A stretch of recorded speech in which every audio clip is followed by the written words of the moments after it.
మిషన్తో వర్క్ అయితే sir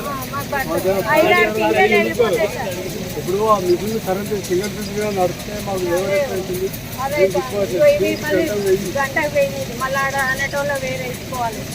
sir చాలా వస్తుంది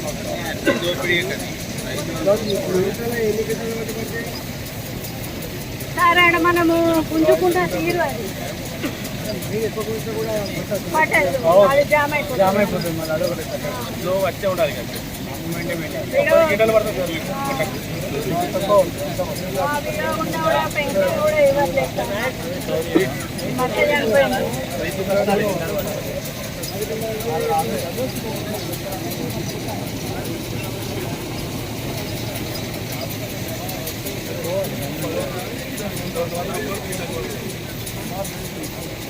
అమలు రేటు పక్కకు 100 రూపాయలు.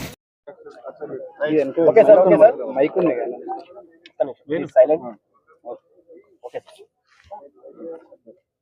దేశం మొత్తంలో రైతులు పండించిన పంటకి ఎంఎస్పిని పెంచాలి, దాన్ని రైతుకు అందించాలనే సంకల్పంతో కేంద్ర ప్రభుత్వం అనేక రకాల నూతన ఒరవడికి నూతన పద్ధతులకు శ్రీకారం చుట్టింది. ఇవాళ ఎఫ్సిఐ బియ్యం కొనడం కావచ్చు, సిసిఐ పత్తిని కొనడం కావచ్చు, ఇదంతా కూడా గవర్నమెంట్ ఆఫ్ ఇండియా చేస్తుంది. ఇక్కడ పత్తి 7,521 రూపాయలు ఎంఎస్పి కింద నిర్ణయిస్తే ఇవాళ మిల్లర్లు, జిన్నింగ్ మిల్ ఓనర్స్ అంతా కూడా రకరకాల ఒత్తిళ్ళకు గురి చేసినప్పటికి కూడా నిన్న జి కిషన్ రెడ్డి గారు, కేంద్ర మంత్రివర్యులు, మేమిద్దరం కూర్చొని రైతాంగంతో చర్చించి, అదేవిధంగా సిసిఐతో చర్చించి కాంటాలు పెట్టకుండా ఉండడం బాగాలేదు, వెంటనే కాంటాలు పెట్టమని చెప్పి ఆదేశాలు ఇస్తే ఇవాళ రైతులు తనకు తెలిసిన మిల్లుకి, తన దగ్గరలో ఉన్నటువంటి జిన్నింగ్ మిల్లుకి తీసుకుపోతే ఇవాళ కొని డబ్బులు పే చేసే సిస్టానికి అంగీకారం జరిగింది. ఇవాళ తెలంగాణ వ్యాప్తంగా ఎక్కడ కూడా పత్తి కొనుగోళ్ల విషయంలో ఏ స్టేల్మేట్ అయితే ఏర్పడ్డదని చెప్పి ఇబ్బందులు జరుగుతాయని చెప్పిండ్రో అవన్నీ లేకుండా ఈరోజు మాట్లాడి సార్ట్అవుట్ చేయడం జరిగింది. అంతటా అన్ని జిన్నింగ్ మిల్లులలో రైతుల పత్తి కాంటలు పెడుతున్నారు. ఇది ఒక ఆస్పెక్ట్. రెండవది, ఇవాళ వడ్ల కొనుగోలు విషయంలో 2,320 రూపాయలు ఇవాళ ఏ ఎంఎస్పీ అయితే నిర్ణయించిండ్రో ఇక్కడ ప్రతిసారి కూడా ఇబ్బంది అయ్యే మాట ఏంటంటే మిల్లులు తక్కువ, పంట ఎక్కువ, నాకు ఖాళీ లేదంటాడు, నాకు కెపాసిటీ లేదంటాడు, నేను దించుకొని అంటాడు. ఇలాంటి ప్రెషర్ టాక్టిక్స్ అన్ని కూడా పెట్టి ఇక్కడ కళ్ళలలో రైతు పంట తీసుకొస్తే 20 రోజులుగా 25 రోజులుగా ఎండపోసుకోవాలి.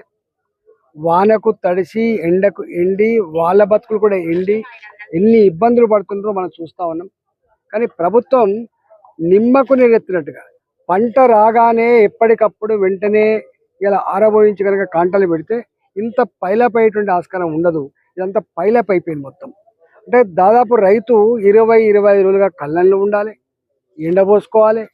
అదేవిధంగా చివరికి క్లీనింగ్ మిషన్లు కూడా ఇక్కడ అందుబాటులో లేకపోవడం, ఉన్న మిషన్లు కూడా పనిచేయకపోవడం వల్ల ప్రైవేటు క్లీనింగ్ మిషన్ తీసుకొచ్చి గంటకు 1000 రూపాయలు చొప్పున పట్టించుకునే పద్ధతి. అంటే ఒక మాట చెప్పాలంటే హమాలీల విషయంలో కేంద్ర ప్రభుత్వం ఎఫ్సిఐ బియ్యం కొంటున్నప్పుడు సుతిలిదారం పైసలు కానీ, గన్నీ పైసలు కానీ, ట్రాన్స్పోర్ట్ పైసలు కానీ, మిల్లింగ్ ఛార్జెస్ కానీ, చివరికి హమాలీ పైసలు కానీ ఇవన్నీ కూడా సిసిఐ గవర్నమెంట్ ఆఫ్ ఇండియానే ఇస్తారు.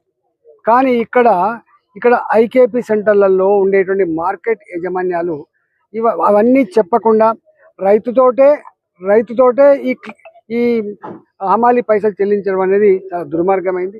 మేము తప్పకుండా ప్రభుత్వాన్ని ఒకటే కోరుతున్నాం, అంటే ఆరుగాలం కష్టపడి రక్తాన్ని చెమటగా మార్చి పంట పండించే రైతులు కనుక ఏడిస్తే ఇవాళ మంచిది కాదు. కాబట్టి పంట తెచ్చిన వెంటనే క్లీనింగ్ మిషన్లు అందుబాటులో పెట్టి 2 రోజులలో 3 రోజులలో కాంటాలు పెట్టి కాంటా పెట్టిన వెంటనే రైతుకు సంబంధం లేకుండా అవి తప్పి కొట్టడం కావచ్చు, ట్రాన్స్పోర్ట్ చేయడం కావచ్చు, మళ్ళీ మిల్లులో దించడం కావచ్చు, మిల్లులో దిగేటప్పుడు మళ్ళీ తరుగు కావచ్చు, ఇవన్నిటితో సంబంధం లేకుండా 40 కిలోల నెట్టు 1 కిలో 600 గ్రాములు 1 కిలో పెట్టే సాంప్రదాయం ఉంది. కాబట్టి 41 కిలో మాత్రమే పెట్టాలని, 2-3 రోజులలో కాంటాలు పెట్టాలని, కాంటాలు పెట్టిన వెంటనే రైతులు విముక్తి చేయాలని, డబ్బులు సకాలంలో చెల్లించాలని, హమాలీ పైసలు గవర్నమెంట్ ఆఫ్ ఇండియా ఎఫ్సిఐ ఇస్తుంది కాబట్టి హమాలీ పైసలు గవర్నమెంటే పే చేయాలని చెప్పి మేము కోరడం జరిగింది.